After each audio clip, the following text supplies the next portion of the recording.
Ace here from ACEOFSPACE Astrophotography, and in today's video I'd like to show you the picture I got of the Orion Nebula. This is my first deep sky object with my new Explore Scientific ED-102 refractor. It's been about 3 months since I've been able to image any deep sky objects, and I've been having withdrawal symptoms. So a couple days ago I finally got a clear night, so I tried a test. I took the image through my from inside my house through my patio window, and it actually turned out quite nice. So I just did a test. So I just did 30-second exposures for each filter, and I used narrowband filters. I used the hydrogen alpha filter, my sulfur 2 filter, and oxygen 3. I didn't use any RGB, so it was just a test with my narrowband filters. So here I'll show you what it all looked like. Oh, and before I start that, I just want to show you guys something. Most people probably know this that use PixInsight, but anybody that's starting out that's new, once you've got a couple of your pictures loaded and you start doing your processing, it's good to come down here in File and select Save Project.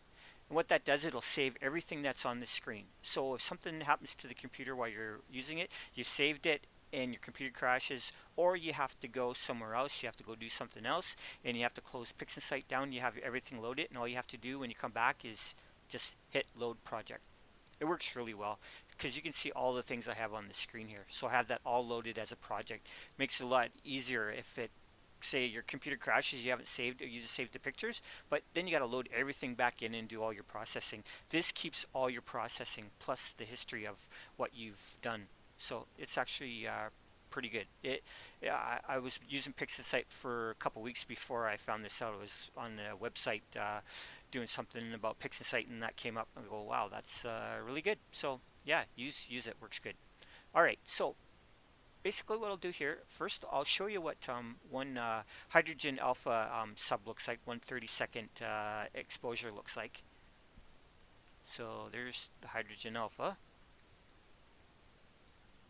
Not too bad. Stars are a little wonky. The guiding wasn't the greatest. I'm going through the window, so what do you expect? But not too bad. Couple hot pixels there. Background's a little. It always shows up like this, but once you stack them and you do the batch pre-processing script and image registration integration, and you do the star alignment and the dynamic background extraction, it'll clean all that up.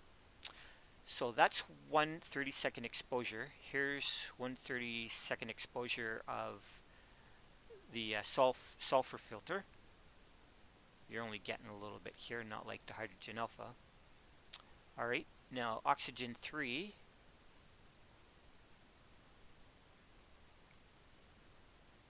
Same thing, not as much as the hydrogen alpha. Your hydrogen alpha will always give you your best looking, because most of the objects up there are comprised of hydrogen alpha. So, all right, so that's basically what 1/32 exposure of each filter looks like. All right, so.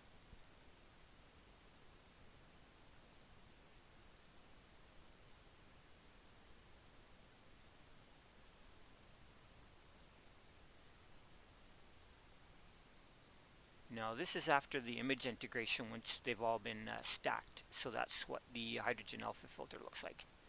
Not too bad, came out pretty good. Background's a little better. Here's the sulfur 2. Not too bad. And then the oxygen 3. All right.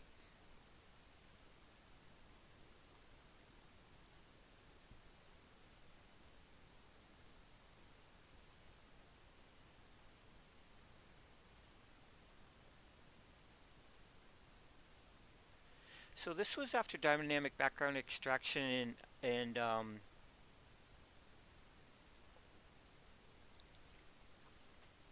the MLT was done.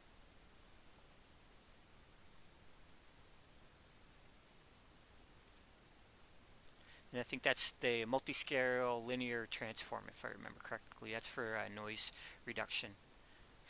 All right. So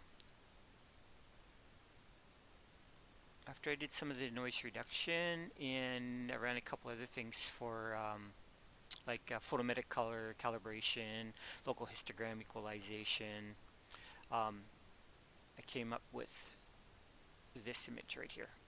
Boom.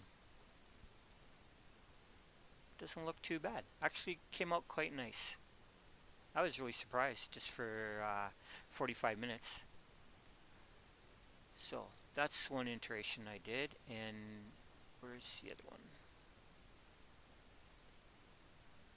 That's the other one. Just processed the blue a little different. But overall, I think it came out quite nice. Not too bad for shooting through the window. I can't wait to get outside an image. It's probably going to be a while because I still have like 4 or 5 feet of snow in my backyard to get rid of. And today it looks like we're getting another 5 to 10 centimeters. Kind of sucks. It was warm yesterday, but it started melting some of the snow. But then we get some more snow again today. Oh well. So that's all I have. So last night was clear, but I didn't do any deep sky imaging. It looked like the clouds were coming over the horizon there, so I decided just to get out the P900 and do a couple moon shots, and I'll show you that video now. Thanks for watching. Hope you enjoyed the other part of my video. Thank you. Oh yeah, and please subscribe. Thank you very much.